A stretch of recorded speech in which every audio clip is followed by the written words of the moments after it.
Let's bring in our chief Washington correspondent, Karl, for more on this. And John, starting out with the speech last night, this is not the typical presidential speech that merits primetime attention.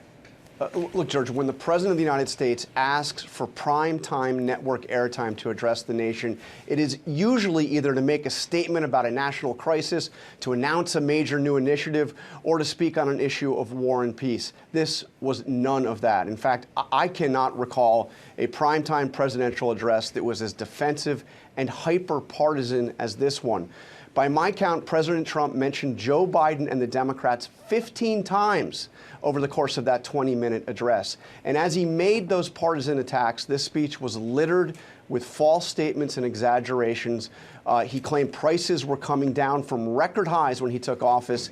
And as you know, according to his own government's economic data, the inflation rate today is almost exactly what it was when Joe Biden left office in January. Rachel also reported how the president was talking about these checks for $1,776 to American service members. It's unclear that they're really on the way, though. One of the fundamental facts of the way the government works, Congress controls the purse strings.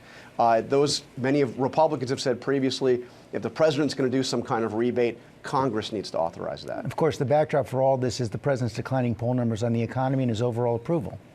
Yeah, if the president was addressing a crisis last night, it seemed to be a crisis of confidence in his handling of the economy. Americans are overwhelmingly unhappy with the state of the economy, and a clear majority in many recent polls are blaming Donald Trump. Just take a look at a new poll out just yesterday.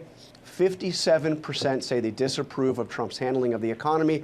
And while the president recently gave the economy an A++++, in this poll, only 3% of Americans say that they think the state of the economy is excellent. George, if there was one sliver of good news, if you want to call it that, in this poll for the White House, it was that by a narrow margin, people actually distrust Democrats even more than Republicans to deal with the economy. Karl, thanks very much.